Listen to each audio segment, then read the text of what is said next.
Hi everyone and welcome to Veterans in Crisis podcast. It's been a long while since we did one, so I'm really happy to introduce Joseph Mitcham. He's ex-Para-Reg, but he's also an author, and he's here to talk about his third book. All right, mate, how's it going? Good. Also ex-Rural Signals. Yeah, I left that out on purpose for you. I left that out on purpose for you, man. Oh, fucking hell. I'm not that harsh. Yeah, I know. Yeah, everyone likes that. Oh yeah, Para-Reg. But it really is a scaly. I've been a scaly much longer than I've been. Yeah, listen, I'll just try and big you up, all right? I'll just try and big you up. I'm just going to tell people as well, Joe's just said that your head's not as shiny this time. Now we've got the new light, so... because you've been on before, you know what I mean? Yeah, I had to sand it. Yeah, well, this is one of the reasons Joe said he can come back on if his head's not as shiny. So, so thanks for coming on anyway. Anyway, today's show is sponsored by Budweiser, so if there's any free Budweiser, send it round here. Thanks very much. Right, mate. Thanks for having me back. The place has come on leaps and bounds. It has, and it does. You know, Joe's the man behind the scenes who does it all, like, to be quite honest. And it's supposed to work out better. All it's seeing at the minute is blinding us with these lights, to be honest. I'm sure when I'm not here, he's growing weed. It's like interrogation. It's like... So, thank you very much for coming, mate. I know you've got a busy lifestyle. You've been picking the kids up from football and, you know, you've run around all night and we're quite late now into the night. So thanks very much for coming in. If we want to talk a little bit about... we'll basically have a little bit of a laugh about you, about our army careers, and then... we'll get into your books. I suspect people will have seen you on the other podcast, but if not, we better talk about your first and second book as well, you know. Yeah. And then you might get some sales out of it, you know what I mean? And we only work on commission on here, so it's not going to cost you much. You make about 20p. It's 20p more than I've got. Yeah, like I say, it's a series of books. The plan is not to bother marketing them at all until I've got about the seventh book out. So, all right. Yeah, the plan is just to write. And then when the series is nearly done, then I'll be firing a lot of marketing into the first book. Well, I'm not a reader of books. I like when you just watch a telly or watch a thing. So I'll wait till it's on Netflix, to be quite honest. But I did read your first book, what you give us when you came on, and I took it on holiday with us, and it was really good, really good. The idea of it, so for anybody who doesn't know, it's called The Watch List. Terrorists. In fact, why don't you describe it? You wrote it. Yeah, so I got the idea by watching the news, and you know when you see a terror attack and they go, oh, the perpetrator was known to the authorities, he was on the UK terror watch list. I just thought, what if a load of blokes like us got hold of that watch list? What would we do with it? And so it's basically devising a story of how you'd steal the watch list, taking it to a load of ex-special forces guys, and then, basically maybe putting an end to a few of the bad guys. Yeah. It's a dream to... ex-military people, that really is. Yeah, that's how I got, because I've never even thought of writing anything before, and there's no way you can infuse yourself to sit down and write 100,000 words unless you think it's a really good idea and it's something that sort of sets the blood flowing. So that's is that what you aim for, 100,000 words? Yeah, the first book was 101,000. I think the second book was 96 or 97,000, and the third one was similar. So you're getting lazier. Yeah. I'm getting more efficient with my words. Less words. So you're straight to the point. Yeah. But yeah, they are fairly long books. Most novels, the average novel is about 75,000 words. All right. Well, like I say, I enjoyed the first one. I enjoyed the idea. I picked up, and I would imagine most military people would pick up on that idea straight away. Well, I don't know about the Air Force, but like people in the Army would. Yeah, I have a bit of a dig at the RAF regiment in the end of the first book. I know. They are tough guys, though. So, moving on to his second book then. There's a very bit part character called Tony Blunt, who was a bit of a radicalized Para-Reg guy in the first book, and he gets a bit of a dig and sent on his way. And the second book's called Where is Tony Blunt?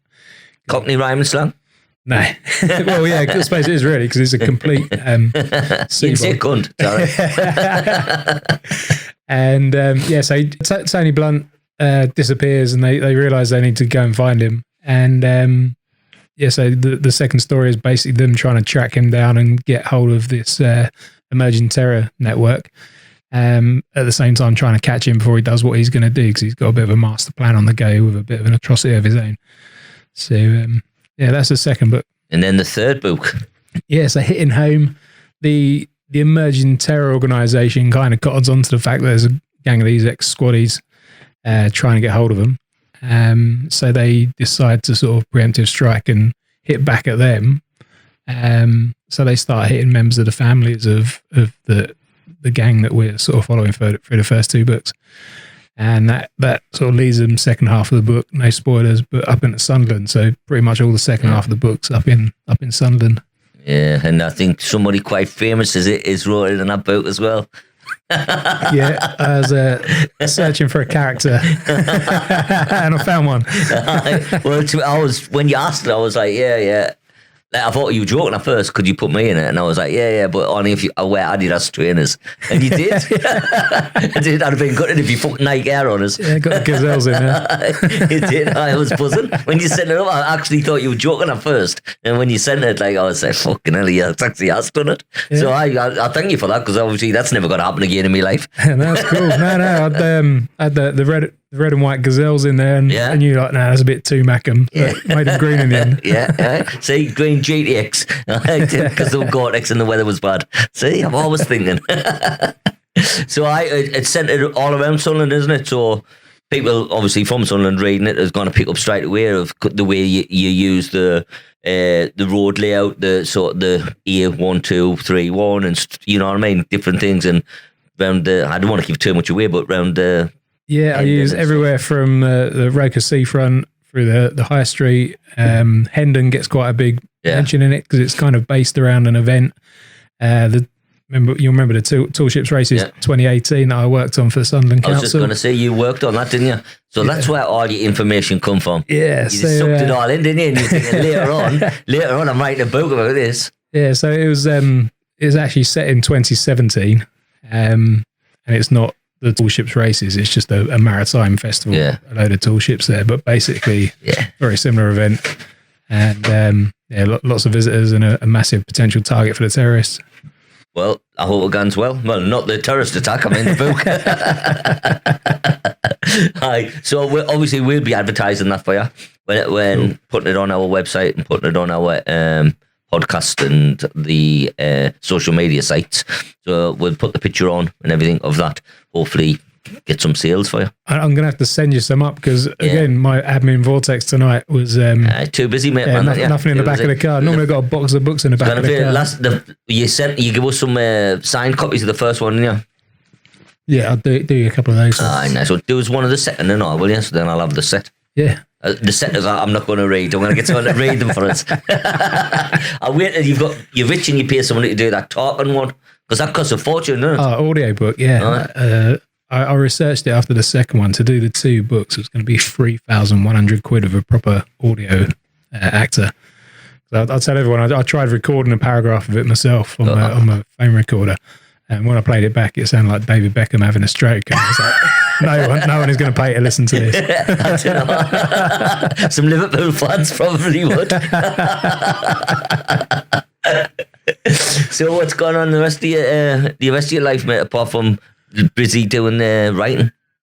Still kind of enjoying retirement from the forces. Haven't really found another proper job since Sunderland. I've been doing sort of a bit of work for the army here and there. Most recently Commonwealth Games. Oh, what was that like? Oh, it's great fun. Yeah, I was down there and sort of amongst it with the sort of induction of getting the troops ready to go into working in the venues and doing all the security and all the other bits and bobs that the military were doing. Excellent. Which meant my work was done pretty much before the games kicked off, so I got to go and make sure the troops were all right and watch the stuff. Venues and watch the sport. Fucking score that, isn't it? But yeah, fair play. They got their pound of flesh out of me. Front loading it, I was pretty busy. Stressful? No, not stressful. We had to rush a few things through a bit quicker than we'd like to have done, but it was basically just doing the same thing on a different time scale. I knew exactly what to do. Troops knew what they needed to do. Everyone was happy.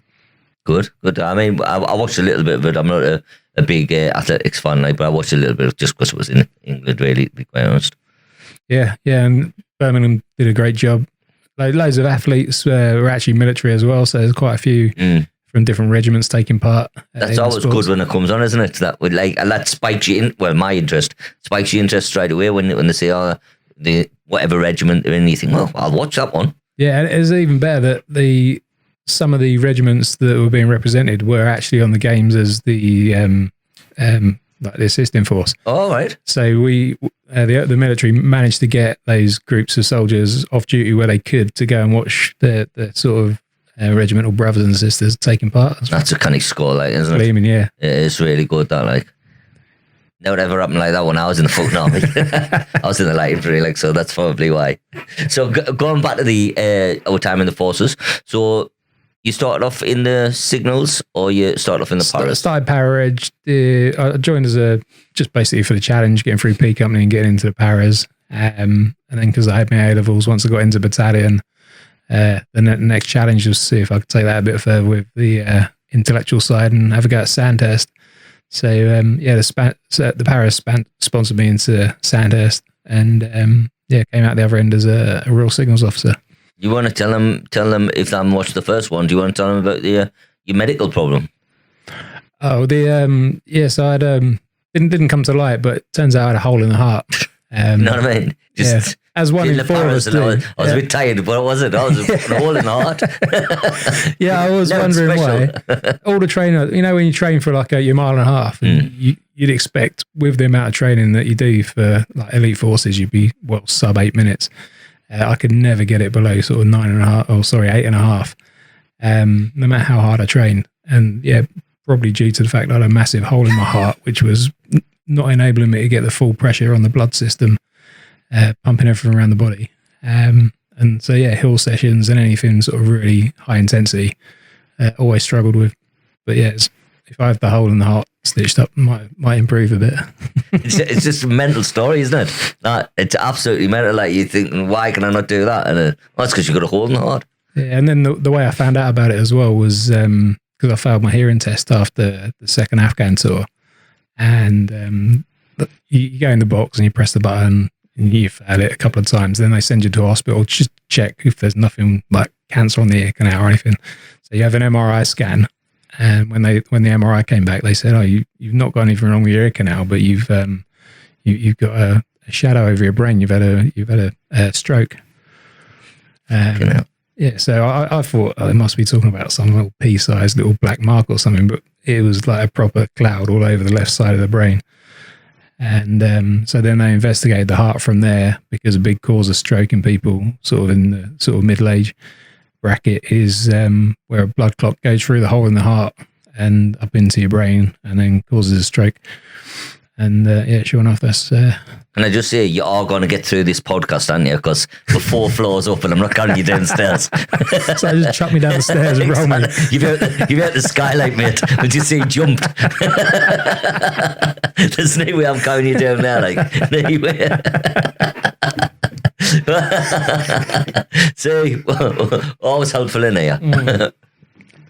And I've because now I'm taking aspirin every day, so basically I don't get the blood clots. The reason the blood clot that goes through you causes you damage, it goes through the hole in the heart, so it doesn't go through your lungs and get filtered out through your lungs before it goes to your brain. So it bypasses the filter and goes up straight to the brain and causes the blockage, and that's where you have the stroke. So as long as I take my aspirin every day, which I try to remember to do every day, I shouldn't have another stroke. You should put it on your phone. You beep on your phone. Yeah. Aspirin now. I have to do that for everything, I have to do that for everything. Phone reminders. I can never remember anything. And then, so I'll put it on, say, for 9 o'clock in the morning, and then 9 o'clock at night, I'll be like, what's that reminder for? You know what I mean? It's beeped early, I just turned it off. I smoked a lot of weed when I was younger, and I put that down to me really bad memory. So the supposed experts say it, when you stop smoking, your memory comes back, but it's never come back for me, like, to be quite honest. I must have done much damage, to be honest. I'd never smoked very much weed when I was younger, but I've still got a rubbish memory. Yeah, it glands with age, though, doesn't it? You know what I mean? I don't assume my mum ever smoked much weed in her memory shit. She's 87. She's got it right. So what's your plans for the future then, mate? Getting into a routine now. Now this Commonwealth Games job's out of the way. I'm just sort of settling into a routine, doing sort of a couple of days work a week, doing loads of fizz. I'm smashing the fizz at the moment. Oh, yeah. Loads of bike. Got myself a second-hand racing bike. Lots of running circuits. I've got my garage gym back up and running. And then trying to fit some book. I'm supposed to be spending half my weekdays writing books. If I can get into that routine and make it work, theoretically, I can have a book done every sort of 4 months or so. I've not found the routine yet. There's always something else. Mrs. wants the washing done or paint some skateboards or something. There's always got to be something in there. Well, how did you manage to do lockdown? Did you write more, or did you get more of a block? So I was doing a bit more work with the army back then until the lockdown itself, when they cut all the training for people on my kind of contract. And then obviously the school shut as well, so I had the girls. Mrs. NHS, so she was proper full on, getting thrashed for a couple of years. So it's just at home working with the kids, schooling the kids, and not doing very much else. Didn't get any writing done at all. No. Ironically, is when I plumped to go for the mobilisation with the army for a year, was when I actually got to start doing a bit more writing, because you do your 8 hours and bang, that's it, turn the laptop off, and then you can write in the evenings. But it wasn't really till I got back mobilised that I got any writing done at all. All right. Well, I was lucky. I worked all the way through it, so I can't imagine what it was like for people who couldn't get to work. Like it was hard coming into work and other people not coming here. Only me and Claire worked here, and we had to do like outreach kind of stuff and drop stuff off and that. But I did a lot of work for the NHS, dropping like pulse oximeters and anything, I just looked like I was on ET, just dropping stuff off. It was mental, wasn't it? Like, that's how bad, like, infection you thought was. It was just crazy. Like, now it's just a cold, isn't it? Yeah, it's weird how it's kind of just died away. And I think, remember when it first happened, the government was saying, oh yeah, we'll go for herd immunity and everyone will be all right. That's what we've ended up with, I think. But they didn't realise how many people are going to have to die to achieve that. Yeah, well, I remember when it said on the news, it said like they were probably going to lose 25,000. I was like, fucking no chance. I think it was 10 times that. I think. Yeah. It's unbelievable. Yeah, if you look at the unexplained death rates as well, there's obviously the numbers that went down to COVID. There's a massive chunk of bodies there that never got accounted to it. Yeah. But there's also some that caught COVID, then got knocked out by a bus and it's down as COVID. So, Yeah. You'll never know how many really died from it. Like, but one dying is too many, isn't it, really? Yeah. Well, there's a lot of the ones that did die would have probably died from something else anyway. You look at the number of people that didn't die because of flu, because of masks and stuff. Well, isn't it flu anymore, was that? Exactly, yeah. It's great. But then you look at the bow wave of flu that came, because our flu numbers follow Australia weirdly by a number of months, and you can see how many are coming in Australia. And my wife was looking at the Australian flu figures, and she was like, "This could get bad." But luckily, it never seemed to sort of manifest as badly as they were expecting. I caught it in there. I think I had it for 2 weeks, and I had it quite bad, and I was demented. Like, I lived in the flat downstairs. 2 weeks, locked up by myself. It was horrendous. Like, well, the worst I had, because I think I probably had it very, very minor when it was first out, because Michelle got it from the hospital in the March. I think I got it, but this was before testing for sort of non-NHS. So it felt like a bit of a cold for 2 days, not bedded down or anything. But then when I had my second jab, I was shaking, fever in bed for 2 days, and felt like I had it then, if anything, but it was just the vaccine. Well, I tell you, when we all went from work for the jab, so we all had it, and Claire was driving, and as we were walking to the car, I said to them, "Oh, is your jaw feeling funny?" And they were like, "No, I thought I was joking and that." Anyway, I get in the car and I was like, "Is your arm weird?" And they were like, "Nah, I thought I was joking." I got back here, it looked like I had a stroke. Me eye was about down here. That's what they Googled it. They were going, "You've got to be like that all the time." My glasses were like that. I looked absolutely mental. My arm went completely numb, all down one side. I had to go and go home. I think it was 2 o'clock. I think I had it about 11. I had to go home at 2 o'clock. I was in bed at 6 o'clock, and I had this stabbing pain behind my ear every 6 seconds for the rest of the night, all the way through the night. In the end, I had to go to the doctors and get these special tablets for it. They attacked my nervous system or something. It was fucking proper. Honestly, I'm the eye down there. I look like that of the Goonies. Hey, you guys! I can't remember which jab it was, but I nearly actually died on one of the jabs. Fucking hell! How did you just fit that in? Because I was saying about that road bike I bought. I rode it over to one of the pharmacies over in Middleton St George, just for a ride out, and got my jab at that pharmacy. I had it all booked in over there. So I got the jab done. Had to wait 10 minutes. Rode back to town. As I come over the Humpback Bridge and round the corner onto the high street, it'd been raining. Ridiculous thin racing tyres I've got on this new bike that I've never ridden on before. I've normally been on my big mountain bike, chunky tyres. Came round this bend on wet tarmac, static traffic about 15 yards in front of me, slammed the brakes on, wheels went sideways. I was like, I'm going to die. So took my fingers off the brakes, straightened up, but I was on the wrong side of the road, heading straight at a Porsche Cayenne. So banged up the curb and just about managed to stop before I went through the funeral director's window. On the high street. It was straight in. That would have been handy. We'd just left you there. I tell you, I never ever ride a bike. When I used to work with Joe at a homeless charity, I thought, I'm getting fit, ride a bike to work and that. Anyway, it was icy. Didn't realise it was icy. I don't wear a helmet or anything. I had my earphones in, so I was coming around the corner and I just slid sideways. And the taxi was coming towards us, right? And I was just sliding on the floor and the taxi was keep coming. And in my earphones, you know that song, I'm Happy by Pharrell Williams. That's what I was singing, right? And I was ended up under the, like there's a bonnet, I was under the taxi like that and people were trying to drag us out, lad. And all I could hear was that. And we shouted, are you all right? But I couldn't hear because of that fucking song. So every time I listen to that song now, I think I'm sliding under a taxi. Cold sweats. So I tell you, I bought a bike, a newer bike after that. And I think I tried being on it twice. It must be about 5-year-old now. And it's still in the shed. Yeah. It's got a flat tyre though, so there's no point in using it now, is there?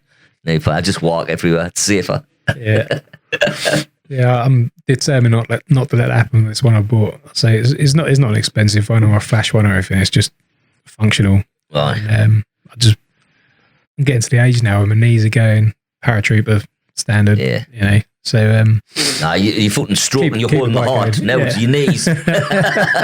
If you put a claim in, they'll not say that's of the Paris. No way. It's definitely not. It's funny, isn't it, to say, no, definitely not. That's definitely not of carrying all that kit. No. The kit was as big as me, weighed as much as me. I think that has something to do with me having a bad back. No, definitely not. Definitely not. Jimmy Gunner. You're the smallest. You carry that. No, I was the biggest that they gave it me. Ironically, like you say, it should be the small bloke that gets it because he can carry more out the door when you jump out the hurt because you're all up weight. But no, I thought it was just punishment because I was always cheeky. There's that as well. Right, mate, thank you very much for coming in. It's been really, really good. Is there anything you want to get across? Any plugs to anything? Just big up the fun I'm having writing. It's amazing how many people I've met that have started writing that you'd never even dream that they'd even have the idea, let alone follow it through and get something down. But just don't ever think you can't be an author. So all you need to do is start writing words. I mean, if your grammar's rubbish and you're spelling shit, don't worry, Word will sort that out, or someone will look at it for you. As long as you've got a decent story, it's you can while away hours, literally, bit of music on in the background, no shit TV, put Facebook down for a bit, and it's just a different way to pass the time. It's weird because I've never ever met an author before. Now through this, I've met 3 really good authors, all veterans. You know, and being from the infantry, that's what you wouldn't expect. You know what I mean? But exactly, it's good, and like you've used your experience for these books. That's what they've done. You know, and it's great, I think. Yeah, it's not the English language, it's the dit. Yeah. As long as you've got the dit, you got to start. But you need to get them on there speaking so I can listen to them. talking books, all right? I'm not sick, I just haven't got the time. People listen to me in their cars. And well, I would do it when I was at the gym or when I'm running or anything like that. I enjoy doing that. And I'm not I just haven't got the time to sit there and read a book. I've never ever read books. But, time will tell. So I think I first probably started reading Ranulph Fiennes' book, The Feathermen, when I was a captain in Colchester 216. And even then, I got bitten by the bug a bit, but I probably still only read one book every 3 or 4 months or so, and then not read them until... Sorry, I've only read one book in every 52 years or so. As long as it's mine. What's that? Right, thank you very much, mate. Cheers, it's been a pleasure. Cheers for having us. Come on again, your next book. FA. All right, thanks a lot. Cheers, man. Cheers. Cheers.